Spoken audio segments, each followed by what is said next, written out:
Assalamualaikum warahmatullahi wabarakatuh. Alhamdulillah, wassalatu wassalamu ala rasulillah Sayyidina wa maulana Muhammad ibn Abdillah wa ala alihi wa sahbihi wa mawala. Amma ba'du. Para pemirsa yang dirahmati Allah, tidak terasa bulan suci Ramadan yang penuh dengan rahmat, yang penuh dengan ampunan, yang penuh dengan berkah akan segera pergi meninggalkan kita. Umat Islam di seluruh dunia akan bersiap-siap menyambut kedatangan Hari Raya Idul Fitri, hari kemenangan, hari kembalinya umat Islam dalam keadaan kefitrahan, dalam keadaan kesucian. Dalam sebuah hadis Rasulullah Sallallahu Alaihi Wasallam bersabda, "Man shoma Ramadhana imanan wa ihtisaban, ghufira lahu ma taqaddama min dzambi." Barang siapa yang berpuasa Ramadan dengan penuh keimanan, semata-mata hanya mencari ridho dari Allah Subhanahu wa taala, maka Allah akan mengampuni segala dosa-dosanya yang telah lalu. Para pemirsa yang dirahmati Allah, sayangnya pada saat ini kita semua, bahkan seluruh dunia, sedang menghadapi pandemik, yaitu COVID-19. Sesuatu yang mengharuskan kita melaksanakan, merayakan Hari Raya Idul Fitri dengan penuh sukacita, dengan penuh kegembiraan, dengan penuh kebahagiaan. Tetapi harus kita lalui dengan cara yang berbeda dari sebelumnya. Kita memiliki banyak sekali tradisi-tradisi yang selalu kita lakukan dalam setiap tahun. Misalnya ada tradisi mudik lebaran, ada tradisi halal bihalal, mengunjungi sanak saudara, saling bermaaf-maafan, saling berjabatan tangan. Dalam kondisi semacam ini, hal semacam itu tidak bisa lagi kita lakukan. Kita bisa bersilaturahim hanya melalui virtual, hanya melalui online.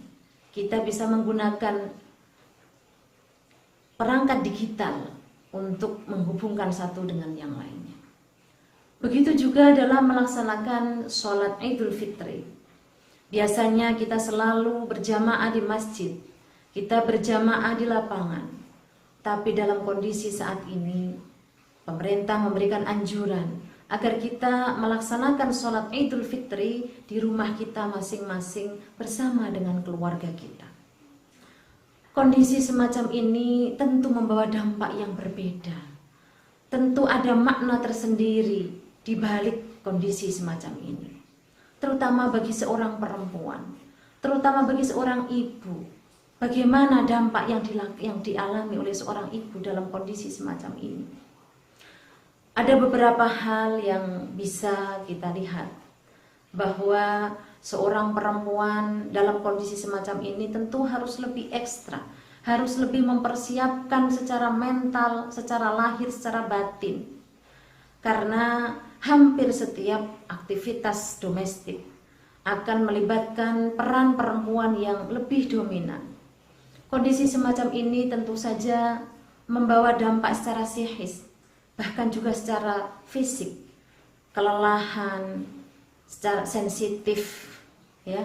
Maka dari itu butuh yang namanya dukungan, butuh yang namanya support dari suami, butuh yang namanya bantuan, pengertian, kesalingan, saling memahami bahwa pekerjaan-pekerjaan yang dilakukan oleh seorang istri dalam mempersiapkan, misalnya mempersiapkan hidangan, maka seorang suami juga harus membantu.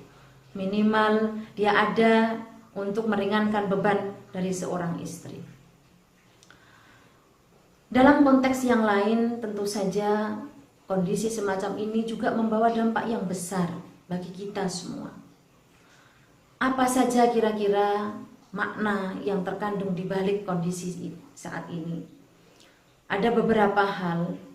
Di antaranya yang pertama, kita menyadari bahwa kebesaran, keagungan, dan keesaan hanya milik Allah.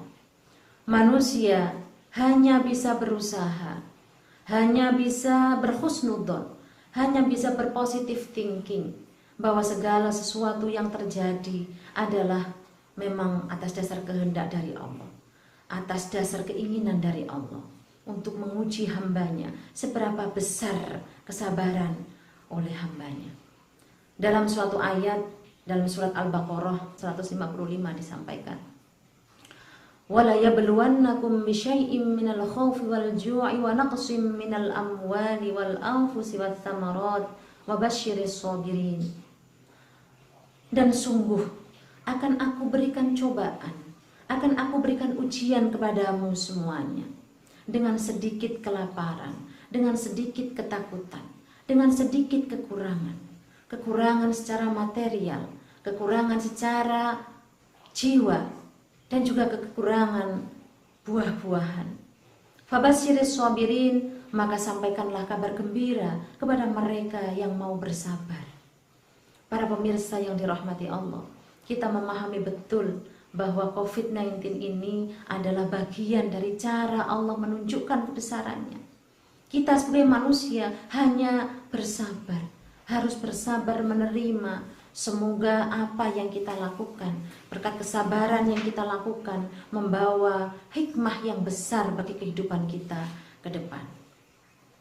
Makna yang kedua adalah melahirkan suatu refleksi diri, sekaligus sebagai introspeksi diri, di mana selama ini dalam setiap lebaran, dalam melaksanakan Idul Fitri, kita selalu dihadapkan pada persoalan-persoalan yang materialistis.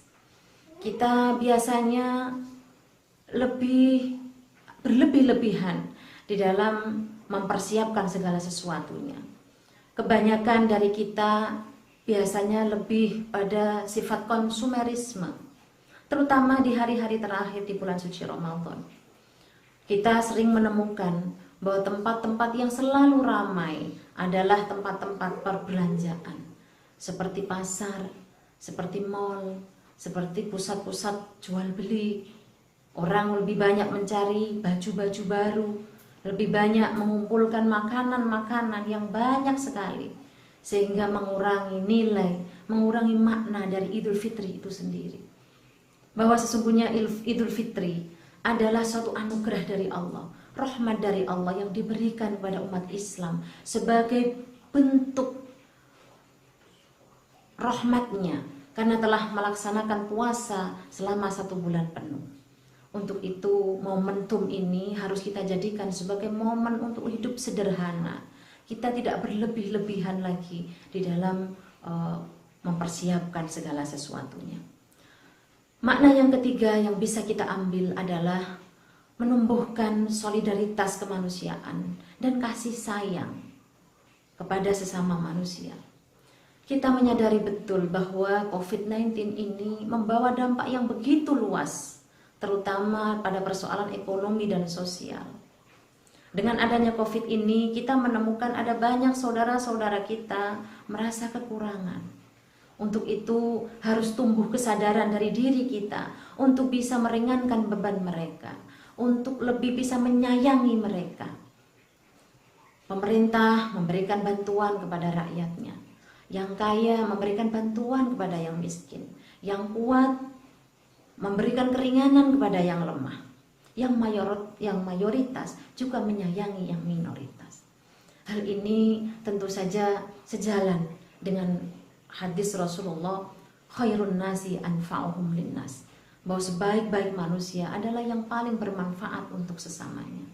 Kita di saat ini dibutuhkan kesaling pengertian, kesaling pemahaman antara satu sama lain. Harus ada saling menyayangi satu sama lain. Bentuk kasih sayang itu kita wujudkan dalam bentuk membantu meringankan kekurangan-kekurangan mereka semampu kita. Yang keempat adalah kita harus selalu meningkatkan keimanan dan ketakwaan kita kepada Allah Subhanahu wa taala. Karena takwa adalah istiqomah di dalam menjalankan setiap perintah-perintahnya dan menjauhi setiap larangan-larangannya dalam kondisi apapun, baik dalam kondisi lapang maupun dalam kondisi sempit, dalam kondisi bahagia maupun dalam kondisi tidak bahagia, dalam kondisi senang maupun tidak senang. kita tetap harus menjaga istiqomah dalam keimanan dan ketakwaan kita. Karena dalam satu ayat Allah telah menjamin, "Wa may yattaqillaha yaj'al lahu makhraja wa yarzuqhu min haitsu la yahtasib." Barang siapa yang bertakwa kepada Allah, maka Allah akan memberikan jalan kemudahan. Allah akan membukakan solusi-solusi bagi persoalan-persoalan yang dihadapi. Wa yarzuqhu min haitsu la yahtasib. Dan Allah akan memberikan rizki dari jalan yang tidak kita sangka-sangka. Para pemirsa yang dirahmati Allah, barangkali kita cukup untuk menjadikan satu bentuk ibrah, satu bentuk pelajaran pada kita semua, bahwa umat manusia saat ini secara keseluruhan memang sedang menghadapi problem yang sama, menghadapi kesulitan yang sama. Pada zaman dahulu kita juga sudah mengetahui bagaimana para kekasih Allah, para nabi juga mengalami berbagai macam bentuk kesulitan. Tetapi mereka bersabar, mereka tetap kuat menjaga keimanan dan ketakwaan mereka. Sehingga Allah kemudian mengangkat derajat mereka menjadi pribadi-pribadi yang mulia. Satu contoh misalnya seperti yang dialami oleh Nabi Yunus alaihissalam. Nabi Yunus telah beberapa lama juga dikarantina di dalam perut seekor ikan. Tetapi dengan kesabarannya, dengan keimanannya, umat Nabi Yunus kemudian menyadari dan akhirnya beriman kepada ajakan dari Nabi Yunus. Kemudian Nabi Yusuf juga seperti itu. Beliau dikarantina dalam sebuah penjara. Tapi akibat berkat kesabaran, berkat keimanannya, berkat ketakwaannya, Nabi Yusuf diangkat sebagai seorang raja sekaligus sebagai seorang nabi. Begitu juga yang dialami oleh Nabi Muhammad SAW.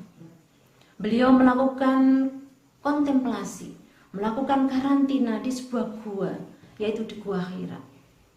Dengan kesabarannya, lalu Allah memberikan wahyu, menurunkan wahyu Al-Quran sebagai bentuk risalah dan mengutus beliau sebagai Rasul yang membawa rahmatan lil alamin, membawa kasih sayang kepada seluruh alam semesta.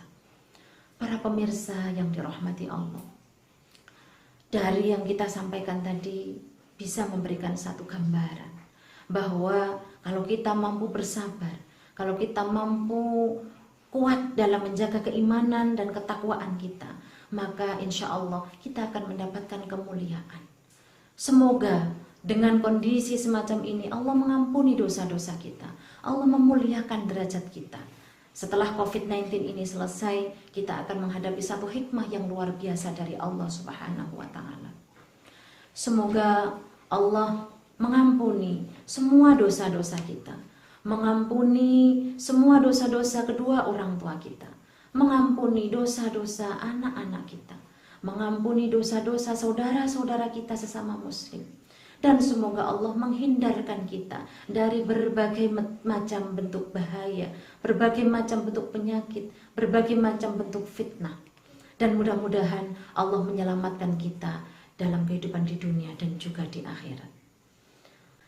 Akhirul kalam, selamat Idul Fitri 1441 Hijriah. Mohon maaf lahir dan batin. Wallahu yarhamuna birrahmah. Wassalamualaikum warahmatullahi wabarakatuh.